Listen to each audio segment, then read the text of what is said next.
Lari dia? Lari? Angkat. Yes. Ini. Yang dekat. Yang dekat. Anu yang dekat di bawah. Yang dekat di bawah nih. Kuantan. Iya. Amat tentang yang kecil. Halo sobat barbar yang tidak suka perdamaian pastinya.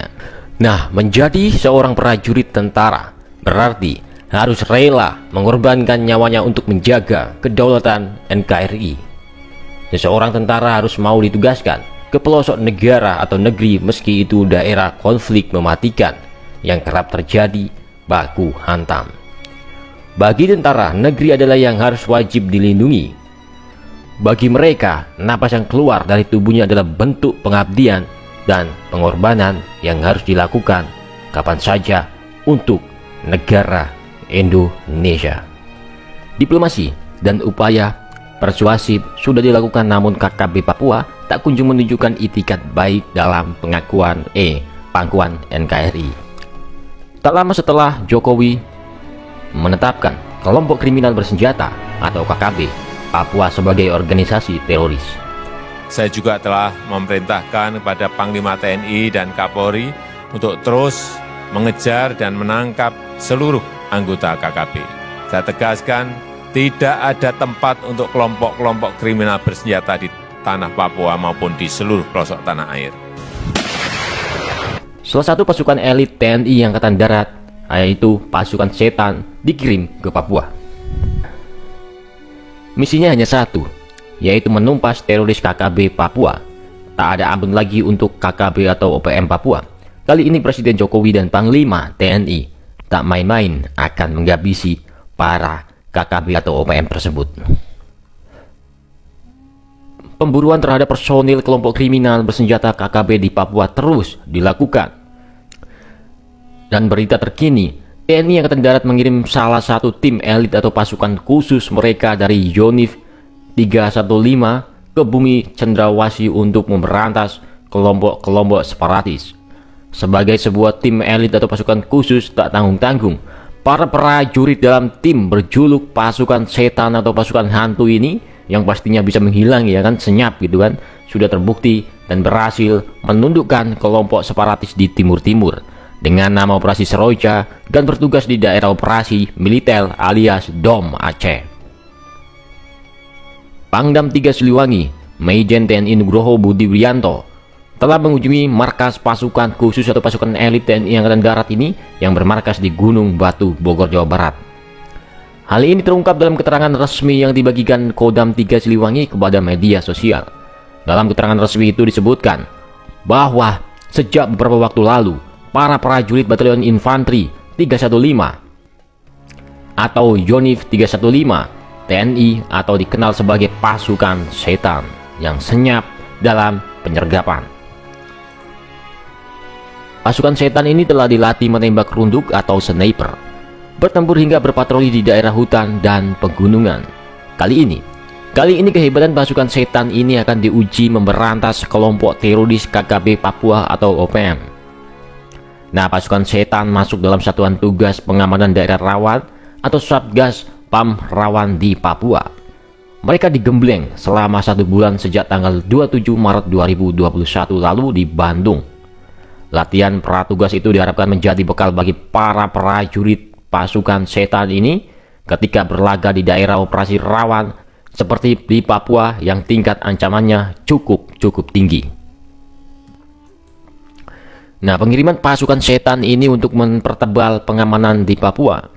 Hal itu seiring dengan meningkatnya intensitas kontak senjata antara aparat keamanan Indonesia dengan KKB Papua. Adapun jumlah pasukan setan yang akan dikirim menumpas KKB Papua ada 400 personil. Pelansir dari Instagram resmi Kodam 3 Siliwangi, Pangdam Majen TNI Nugroho Budi Wiyanto memeriksa kesiapan Satgas Yonif 315 yaitu pasukan setan. Dalam kunjungan tersebut, Pangdam Siliwangi sempat mendengarkan pemaparan kesiapan personil dan material dari Yonif 315 yang juga menjabat sebagai dan Satgas PAM Rawan. Setelah mendengarkan pemaparan dari Yonif 315, Pangdam Siliwangi langsung melakukan pemeriksaan seluruh kesiapan personil dan perlengkapan tempur perorangan maupun perlengkapan Satgas yang akan dibawa ke daerah pegunungan Papua. Pangdam 3 Siliwangi juga mengingatkan kepada seluruh Dankipur dan Danspos agar selalu memperhatikan anggotanya di daerah operasi. Ia juga menyampaikan seluruh pasukan yang ikut terlibat dalam operasi di daerah rawan harus menjaga soliditas dan nama baik satuan dan nama baik TNI. Tak hanya itu, selama berada di daerah operasi seluruh pasukan harus saling menjaga satu sama lain serta bertugas dengan penuh kewaspadaan. Seluruh prajurit Satgas Pamrawan Yonif 315 atau yang disebut pasukan setan ini agar Satgas Pamrawan berangkat 400 dan kembali 400 prajurit lengkap, bahkan berhasil sesuai harapan pimpinan. Selamat bertugas. Kami percaya para prajurit akan mampu melaksanakan tugas dengan baik. Tugasmu penuh tantangan dan rintangan.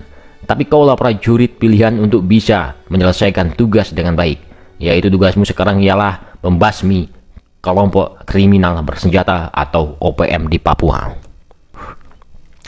Nah, perlu diketahui juga, prestasi pasukan setan ini sangat-sangat moncer.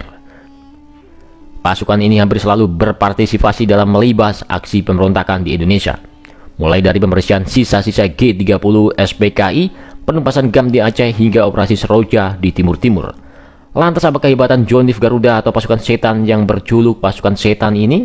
Melansir dari Tribun New, pada tanggal 20 Agustus tahun 1947, di daerah Cirebon terbentuk satu kompi yang diberi julukan pasukan setan. Kompi ini sempat beberapa kali berganti nama, hingga akhirnya pada tanggal 1 April 1952 resmi diberi nama Batalion 315 atau Garuda. Sebagai persiapan sebelum dikirim ke Papua, anggota pasukan setan ini menggelar sejumlah latihan, salah satunya latihan menembak runduk yang dipimpin langsung Komandan Batalion Infanteri 315 Mayor Infanteri Aryo Priyotomo. Pada pelaksanaan latihan ini telah direncanakan sedemikian rupa sehingga sasaran latihan ini dapat meningkatkan kemampuan para prajurit bagi para penembak runduk yang akan melaksanakan tugas operasi Pamrawan di Papua. Sebelum menembak, para prajurit dibekali materi teoritis tentang cara membuat kamuflase atau penyamaran dan observasi medan serta teknik mengeksekusi sasaran. Prajurit dilatihkan agar kamuflase. Mereka tidak terdeteksi oleh penglihatan musuh saat melaksanakan tugas observasi medan dan sasaran. Bahkan sesama personel tidak saling kenal di lapangan. Kemudian para prajurit Yonif 315 menjalani praktek langsung latihan menembak runduk di lapangan. Mereka secara bergilir diberikan kesempatan untuk mencoba dan mempraktekkan teknik maupun taktik sebagai penembak runduk. Senapan dengan sistem blok aksion ini menggunakan amunisi kaliber 7,62 x 51 mm dengan bobot 6,82 kg.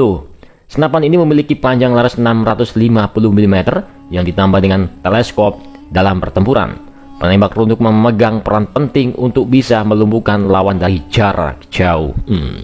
Yang suka PUBG mana nih PUBG? Biasanya para penembak runduk ini tidak hanya digunakan untuk operasi penugasan, melainkan juga menjalankan penugasan khusus seperti pengamanan VIP atau VVIP.